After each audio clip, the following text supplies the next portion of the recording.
Chapter जो first है the portrait of a lady, इसके हमने कुछ लॉन्ग आंसर और शॉर्ट आंसर से कंप्लीट करवा दिए थे, बट आपके कुछ एमसीक्यू यहाँ पर कंप्लीट करवा रहे हैं। तो एमसीक्यू मतलब मल्टीपल चॉइस क्वेश्चन है ना, जिसको ऑब्जेक्ट टाइप क्वेश्चन बोलते हैं। तो यहाँ पर जो क्वेश्चन रहेगा उसके साथ 4 विकल्प रहेंगे, ठीक है, और उसमें से एक विकल्प का आपको क्या करना है, चुनाव करना है। फर्स्ट क्वेश्चन दिया हुआ है, where was the author's grandfather's portrait placed. Where मतलब यहाँ पर क्वेश्चन में वेयर कहा है, तो वेयर का मतलब होता है कहाँ, मतलब यहाँ पर किसी जगह का नाम पूछा है। वेयर वाज ऑथर्स, जो ऑथर्स है मतलब जो लेखक है, ग्रैंडफादर्स, यहाँ पर ग्रैंडफादर मतलब दादाजी के बारे में पूछा है। ग्रैंडफादर पोर्ट्रेट, पोर्ट्रेट मतलब होता है तस्वीर, प्लेस्ड मतलब होता है जगह, रखा होना। तो जो दादाजी की जो तस्वीर है, जो ऑथर्स है, जो लेखक है, उनके जो दादाजी है, दादाजी की जो पोर्ट्रेट है मतलब जो तस्वीर है वो कहां पर लगी हुई थी, ठीक है। तो जगह का नाम पूछा है कि जो दादाजी हैं, जो ऑथर्स के जो दादाजी है, ग्रैंडफादर है, उनकी जो पोर्ट्रेट, जो उनकी तस्वीर है वो कहां पर लगी हुई थी, मतलब कहां पर टंगी हुई थी। तो यहाँ पर आंसर दिया हुआ हंग, हंग का मतलब होता है टांगना। अबाउ मतलब ऊपर, the mental peace, mental peace के ऊपर। हमने लेसन में पढ़ा है जो दादाजी की जो तस्वीर थी वो एक मेंटल पीस बना हुआ था, उस मेंटल पीस के ऊपर लगी हुई थी। मेंटल पीस आप जानते हो, मेंटल पीस क्या चीज होती है, मतलब एक आग जलाने की एक जगह होती है, ठीक है। तो जो ठंड का मौसम है उस समय जब आग जलाई जाती है कमरे को गर्म करने के लिए, तो उसको मेंटल पीस बोला जाता है। तो मेंटल पीस के ठीक ऊपर दादाजी की तस्वीर वहां पर टंगी हुई थी। सेकंड क्वेश्चन दिया है, who is the main character. यहाँ पर भी दिया हुआ है मेन कैरेक्टर। मेन का मतलब होता है मुख्य और कैरेक्टर का मतलब होता है पात्र। मुख्य पात्र कौन है of the chapter the portrait of a lady.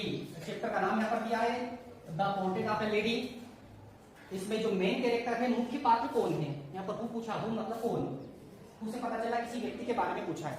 तो यहाँ पर मेन कैरेक्टर पूछा है, मुख्य पात्र कौन है इस पूरे चैप्टर का। जो चैप्टर का नाम भी यहाँ पर दिया है द पोर्ट्रेट ऑफ लेडी। तो यहाँ पर मेन कैरेक्टर है ग्रैंड मदर, जो ऑथर से है, ऑथर की जो दादी है वो इसमें मेन कैरेक्टर के रूप में है, मुख्य पात्र के रूप में है। जैसे कि मूवी वगैरह होती है ना, तो मूवी में मेन कैरेक्टर होता है, कोई हीरो होता है। तो उसी टाइप से इस लेसन में जो मेन कैरेक्टर कौन है, ग्रैंड मदर है, दादी है। थर्ड क्वेश्चन दिया हुआ है, हाउ डिड द ग्रैंडफादर। अब यहाँ पर देखिए हाउ लिखा हुआ, हाउ का मतलब होता है कैसे। How did the grandfather in the portrait hung on the wall look like. देखिए यहाँ पर कहा है हाउ डिड द ग्रैंडफादर, जो ग्रैंडफादर है, जो दादाजी है, इन द पोर्ट्रेट जो तस्वीर है, जो हंग मतलब टंगी हुई है, ऑन द वॉल दीवार पर, दीवार के ऊपर एक तस्वीर टंगी हुई है दादाजी की। वो लुक मतलब दिखाई देते हैं, लाइक मतलब तरह, किसकी तरह वो दिखाई देते हैं। तो यहाँ पर दिया हुआ आंसर, वो कैसे दिखते हैं, ओल्ड मतलब बूढ़े हैं, वो दादाजी कैसे बूढ़े हैं, with a long white beard, और उनकी लॉन्ग मतलब लंबी, वाइट यानी सफेद, बियर्ड मतलब दाढ़ी, उनकी लंबी सफेद दाढ़ी है। वो यहाँ पर बियर की सेकंड फॉर्म दी है, बियर मतलब पहनना होता है, बियर से यहाँ पर सेकंड फॉर्म वो मतलब उन्होंने पहनी हुई है। और बिग मतलब बड़ी सी, टर्बन मींस होती है पगड़ी, उन्होंने एक बड़ी सी पगड़ी पहन रखी है। डिड द ऑथर बॉदर, क्या लेखक ने बॉदर मतलब जहमत की, टू लर्न सीखने की, द मॉर्निंग प्रेयर सुबह की prayer, that his grand mother जो उनकी दादी थी वो रिसाइटेड किया करती थी, जिसको दोहराया करती थी, जिस पाठ जो पाठ किया करती थी, जो प्रेयर किया करती थी, क्या उस प्रेयर को कभी भी ऑथर ने सीखने की जहमत की या कोशिश की। आंसर दिया हुआ है लिसन, वह सुनते थे। लिसन क्या पास सेकंड फॉर्म दिया, लिसन मतलब सुनना होता है। ही लिसन वह सुनते थे, but did not bother to learn, किंतु उन्होंने कभी भी उसको सीखने की जहमत नहीं की, मतलब उन्होंने कभी कोशिश ही नहीं की कि उसको सीखे। वो सुनते थे जरूर प्रेयर को, लेकिन वो कभी भी उन्होंने उसको सीखने की कभी भी कोशिश नहीं की, मतलब उन्होंने कभी जहमत ही नहीं उठाई उसको सीखने की। तो क्वेश्चन दिया हुआ है, when did the author's parents, जो ऑथर है उसके उनके जो पेरेंट्स है, माता पिता है, उन्होंने लिव किया था, लिव मतलब छोड़ दिया था, हिम उन्हें, विद हिज ग्रैंड मदर अपनी दादी के पास। मतलब जो ऑथर्स के जो पेरेंट्स हैं, जो माता पिता है, उन्होंने क्या किया था, ऑथर को दादी के पास कब छोड़ा था। यहाँ पर टाइम पूछा है, व्हेन, समय पूछा है कि कब छोड़ा था। मतलब ऑथर के जो माता पिता थे उन्होंने ऑथर को मतलब लेखक को दादी के पास छोड़ दिया था। कब छोड़ा था, when he was a kid, जब वह किड था, किड मतलब बच्चा, जब वह बच्चे थे, मतलब वो छोटे बालक थे, तब उन्होंने दादी के पास ऑथर को छोड़ दिया था। छठा क्वेश्चन दिया है विच एनिमल, कौन सा जानवर डिड द ग्रैंड मदर, जो दादी है, यूज्ड उपयोग करती थी, टू फीड यानी खिलाने के लिए, इन द विलेज गांव में। यहाँ पर जगह का नाम दिया गांव में। कंफ्यूज नहीं होना क्योंकि इसके जैसा एक क्वेश्चन दूसरा भी बनने वाला है। विच एनिमल, कौन सा जानवर, यहाँ पर जानवर के बारे में बात हो रही है। विच एनिमल, कौन से जानवर को डिड द ग्रैंड मदर, जो दादी है वो यूज किया करती थी, टू फीड, मतलब फीड की सेकंड फॉर्म में यहाँ पर फेड, इन द विलेज गांव में, मतलब जो दादी है गांव में क्या है, ऐसे कौन से जानवर को खिलाया करती थी, तो वो है डॉग्स है, कुत्ते को। मतलब जो दादी है अपने पोते को जब स्कूल के लिए छोड़ने के लिए जाती थी तो वो भी अपने उनके साथ ऑथर के साथ जाया करती थी मंदिर, क्योंकि मंदिर उसी से लगा हुआ था, तो अपने साथ कुछ बासी रोटियां लेकर जाती थी वो, और जो गांव के जो कुत्ते थे उन कुत्तों को वो खिलाया करती थी। सातवां क्वेश्चन दिया है व्हाट डिड द ऑथर, जो लेखक ने इट फॉर ब्रेकफास्ट, तो जो लेखक थे वो ब्रेकफास्ट मतलब नाश्ते के रूप में क्या खाते थे, मतलब किस चीज का नाश्ता क्या करते थे वो। व्हाट डिड द ऑथर ईट, क्या खाते थे फॉर ब्रेकफास्ट, ब्रेकफास्ट में जो ऑथर है वो ब्रेकफास्ट में क्या लेते थे, मतलब क्या खाया करते थे।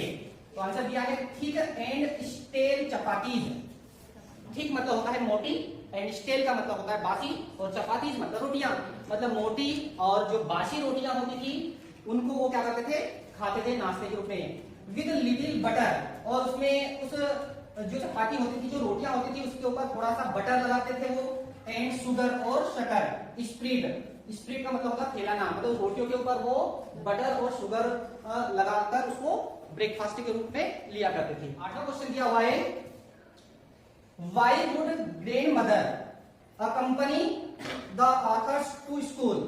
यहाँ पर वाई दिया हुआ, वाई मतलब क्यों, रीजन पूछा है। वाई वुड ग्रैंड मदर, जो दादी है वो कंपनी मतलब साथ, द ऑथर्स, ऑथर के, तो स्कूल मतलब स्कूल तक, मतलब जो दादी है ऑथर के साथ मतलब अपने पोते के साथ स्कूल क्यों जाया करती थी।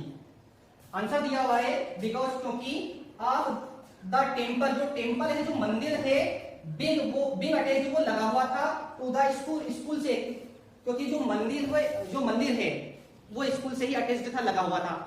तो दादी क्या करती थी, अपने पोते को स्कूल भेज देती थी और वो मंदिर में प्रेयर करने के लिए रुक जाया करती थी। ठीक, नेक्स्ट क्वेश्चन दिया हुआ है where were the parents of the author. Where, यहाँ पर देखिए क्वेश्चन में वेयर आ रहा, वेयर मतलब कहाँ, मतलब किसी जगह के बारे में पूछा है। Where were the parents of the author, जो ऑथर के जो पेरेंट्स है वो कहाँ थे, इन द सिटी, वो कहां पर थे, सिटी मतलब शहर में। ऑथर के जो पेरेंट्स हैं वो शहर में थे। नेक्स्ट क्वेश्चन दिया है what would the grand mother, जो दादी है, do in the temple, temple में क्या करती थी, on a daily basis. Daily मतलब रोजाना की जो बेसिस थी, उनकी जो रोजाना की जो दिनचर्या थी उसमें जो ग्रैंड मदर थी, जो दादी थी, वो टेम्पल में क्या किया करती थी। तो आंसर दिया है रीड स्क्रिप्चर्स, वो रीड करती थी, पढ़ती थी। स्क्रिप्चर्स मतलब धर्म ग्रंथ है, वो धार्मिक पुस्तकें हैं, जो धर्म ग्रंथ है उनको वो पढ़ा करती थी मंदिर में। क्वेश्चन दिया है what was the turning point, turning point क्या था ऑफ द फ्रेंडशिप, उनकी जो फ्रेंडशिप थी between grand mother and author, जो ग्रैंड मदर है दादी है और जो ऑथर है, उन दोनों के बीच में फ्रेंडशिप थी, मित्रता थी। तो उनकी मित्रता के बीच में टर्निंग पॉइंट आया था, एक नया मोड़ आया था। तो वो नया मोड़ क्या था, वो टर्निंग पॉइंट क्या था। आंसर दिया है व्हेन हिज पेरेंट्स, जब उनके माता पिता ने कॉल्ड बुला लिया, दे उनको, बार मतलब दोनों को, टू द सिटी मतलब शहर। जब ऑथर के जो पेरेंट्स थे उन्होंने जब दादी को और जो उनका बेटा था उन दोनों को जब शहर बुला लिया, तो उनकी जो फ्रेंडशिप थी उनके बीच में टर्निंग पॉइंट आया था, एक नया मोड़ आ गया था। नेक्स्ट क्वेश्चन क्या है where did the author go to study in the city. यहाँ पर भी वेयर दिया हुआ, वेयर मतलब कहाँ, डिड द ऑथर, जो लेखक थे वो कहां पर गो जाते थे, टू स्टडी पढ़ाई करने के लिए, इन द सिटी मतलब शहर में, मतलब जो ऑथर है वो शहर में पढ़ाई करने के लिए कहां जाया करते थे। आंसर दिया हुआ है इंग्लिश स्कूल, इंग्लिश स्कूल में इन्हें मोटर बस, और वो मोटर बस में जाते थे। इंग्लिश स्कूल में पढ़ने के लिए वो मोटर बस से जाया करते थे। नेक्स्ट क्वेश्चन दिया है व्हाट मेड, देखिए यहाँ पर मेड लिखा हो, व्हाट के ठीक बाद अगर मेड लिखा हो तो उसका अर्थ होता है क्यों। ठीक है, व्हाट मेड क्यों द ग्रैंड मदर, जो दादी है, अनहैप्पी मतलब खुश या ना खुश, हैप्पी का अपोजिट है हैप्पी मतलब ना खुश। दादी नाखुश तो थी about the author's new English school, author की जो नई इंग्लिश स्कूल थी उसको लेकर जो दादी है वो अनहैप्पी क्यों थी? Because she didn't understand, because क्योंकि शी डिडंट अंडरस्टैंड, अंडरस्टैंड का मतलब होता समझना और डिडंट मतलब ना समझना। बिकॉज शी डिडंट क्योंकि वह नहीं समझती थी इंग्लिश को, क्योंकि वह इंग्लिश नहीं जानती थी। And could no longer help, वो हेल्प भी नहीं कर पाती थी, मदद नहीं कर पाती थी हिम, किसकी? ऑथर की। विद लेसन, जो उनके लेसन होते थे, ऑथर के जो लेसन होते थे उन लेसन में मतलब उनका होमवर्क करवाने में वो हेल्प भी नहीं करवा पाती थी। क्वेश्चन दिया है why didn't grandmother like music, why मतलब क्यों, डिडंट ग्रैंडमदर जो दादी है वो क्यों लाइक नहीं करती थी, पसंद नहीं करती थी म्यूजिक मतलब संगीत, जो दादी है वो म्यूजिक क्यों पसंद नहीं करती थी? आंसर दिया हुआ है इट वाज द मोनोपोली, तो क्या है? मोनोपोली थी ऑफ हार्लोट्स एंड बेगर्स, जो हार्लोट्स होते हैं, जो वेश्याएं होती है और जो भिखारी होते हैं उनके लिए ही संगीत होता है, इसलिए जो दादी है वो म्यूजिक को पसंद नहीं करती थी। ठीक है, नेक्स्ट क्वेश्चन क्या है? हाउ डिड द ग्रैंडमदर, दादी कैसे स्पेंड यानी बिताती थी हर टाइम अपना समय, दादी अपना समय कैसे बिताती थी?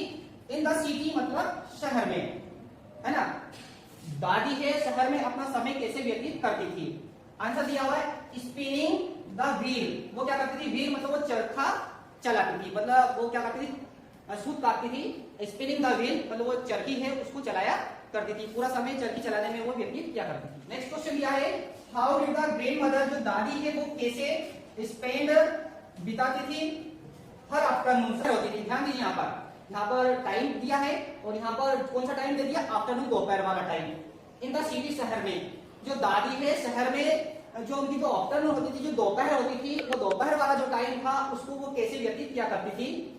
आंसर दिया है बाय फीडिंग, फीडिंग का मतलब होता है खिलाना, बाय फीडिंग 100 मतलब सैकड़ों, स्पैरोज मतलब चिड़िया, वहां सैकड़ों चिड़िया को खिलाया करती थी, वो दाना देती थी उनको, तो ढेर सारी चिड़िया आती थी, उनको दाना देने में अपना समय व्यतीत किया करती थी। ओके, नेक्स्ट क्वेश्चन क्या है? व्हाट हैपेंड, क्या हुआ? व्हाट हैपेंड क्या हुआ? व्हेन द ऑथर, जब ऑथर मूव्ड चले गए एब्रोड मतलब विदेश, क्या हुआ जब ऑथर विदेश चले गए? टू स्टडी पढ़ाई करने के लिए, फॉर 5 इयर्स 5 साल के लिए। क्या हुआ जब ऑथर है वो अपनी पढ़ाई करने के लिए विदेश चले गए थे? कितने साल के लिए गए थे वो? 5 इयर्स 5 साल के लिए। Grandmother did goodbye, grandmother ने क्या करा?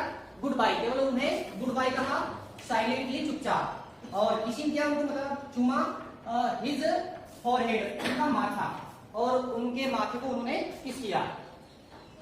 व्हाट चेंज, क्या परिवर्तन कम मतलब आया इन द ग्रैंडमदर, ग्रैंडमदर की जो इवनिंग शेड्यूल था, उनका जो इवनिंग शेड्यूल था, जो शाम का जो समय था जिसमें वो अपना समय व्यतीत करती थी, शाम का जो समय था जिस कार्य के लिए वो व्यतीत किया करती थी, मतलब उनका जो इवनिंग शेड्यूल था उसमें क्या चेंजेस आया? When her and come, when मतलब जब, हर एंड उनका अंत कम मतलब आ गया, जब उनका अंत नजदीक आया तो उनके शाम के शेड्यूल में क्या चेंजेस दिखाई दिया था, क्या परिवर्तन आया था? आंसर दिया हुआ है सी कलेक्टेड, उन्होंने कलेक्टेड मतलब इकट्ठा किया, क्या इकट्ठा किया था उन्होंने? द वुमेन यानी औरत ऑफ द नेबरहुड यानी पड़ोस की, उन्होंने क्या करा? पड़ोस की जो औरतें थी उन औरतों को अपने घर उन्होंने इकट्ठा किया था, और वो शाम को क्या करती रही? मतलब ढोल बजाती रही और गीत वगैरह ये गाती रही, जबकि वो म्यूजिक तो पसंद ही नहीं था उनको, लेकिन उनका जब अंत नजदीक आया तो उन्होंने गांव की औरतों को, उनकी जो पड़ोस की जो औरत है उनको बुला लिया, और शाम को उन्होंने जो गांव में जो गीत गाते हैं वो गीत उन्होंने गाए थे। नेक्स्ट क्वेश्चन क्या है? हाउ डिड द ग्रैंडमदर, जो दादी है उन्होंने कैसे रिएक्ट किया, कैसे प्रतिक्रिया दी टू हर इलनेस, इलनेस का मतलब होता है बीमार, जब वो बीमार पड़ गई तो उन्होंने कैसी प्रतिक्रिया दी थी? सी सेड, उन्होंने कहा, सी की यहाँ पर सेकंड फॉर्म दी हुई है, सी सेड उन्होंने कहा हर एंड, जो उनका अंत है, वाज नियर, नियर मतलब नजदीक, उन्होंने कहा कि उनका अंत अब नजदीक है। ठीक है, नेक्स्ट क्वेश्चन है व्हाट डिड द ग्रैंडमदर, जो दादी है डू, दादी ने क्या किया? इन हर फाइनल आवर्स, अपने अंतिम समय में, फाइनल आवर्स मतलब अंतिम समय में, दादी ने अंतिम समय में क्या किया? तो उन्होंने क्या की थी? प्रेयर मतलब प्रार्थना की थी, साइलेंटली मतलब चुपचाप, मतलब धीरे धीरे वो प्रार्थना कर रही थी, एंड काउंटेड, वो क्या कर रही थी, काउंटेड मतलब गिन रही थी, बीट्स यानी मनके, मतलब मनके गिन रही थी, मतलब मनके गिन रही थी, मतलब वो क्या कर रही थी, माला फेर रही थी। आप हर रोजरी, जो उनके पास रोजरी जो माला थी उसको वो क्या कर रही थी, फेर रही थी। नेक्स्ट क्वेश्चन दिया है, how did the great mother, जो दादी है वो कैसे डाई मतलब मर गई, डाई का मतलब मरना होता है। How did the great mother die, दादी कैसे मरी। व्हील टेलिंग, टेलिंग मतलब कहते हुए beads, laying on the bed, और वो बेड मतलब अपने बिस्तर पर लेटी हुई थी और वो क्या कर रही थी, बीट्स मतलब माला फेर रही थी। क्वेश्चन है, हाउ डिड द स्पारो, जो स्पारो मतलब जो चिड़िया है उन्होंने एक्सप्रेस किया था देयर सारो, सारो का मतलब होता दुख, जो स्पारो थी उन्होंने अपने दुख को एक्सप्रेस किया था, प्रस्तुत किया था, मतलब कैसे प्रस्तुत किया था, एट द डेथ, डेथ मतलब मृत्यु ऑफ देयर ग्रेट मदर, अपनी दादी की मृत्यु पर जो स्पारोज थी, जो चिड़िया थी, उन्होंने कैसे अपने दुख को प्रकट किया था। आंसर दिया हुआ है, दे केम, वे आई एंड सेट, और बैठ गई साइलेंटली मतलब चुपचाप। वो जो स्पारोज थी, जो चिड़िया थी, वो आई और चुपचाप बैठ गई इन द वरांदा, कहां पर बैठ गई, वरांदा, जो उनका जो वरांदा था, जो खुली जगह थी, वहां पर वो आकर चुपचाप बैठ गई थी। नेक्स्ट क्वेश्चन दिया है, व्हाट हैपेंड, क्या हुआ, व्हेन दे टुक, जब टुक मतलब ले जाया गया था, ग्रैंड मदर दादी को, कॉप्स मतलब होता है उनका जो मृत शरीर था, उनकी जो डेड बॉडी थी, अवे जब उनकी डेड बॉडी को, उनके जो शव को जब जलाने के लिए मतलब अंतिम क्रिया करने के लिए जब ले जाया गया तो क्या हुआ, तो द स्पारो, जो चिड़िया थी वो फ्लेव अवे, उड़ गई, क्वाइटली मतलब चुपचाप, वो जो चिड़िया थी वो चुपचाप वहां से चली गई थी। ठीक है।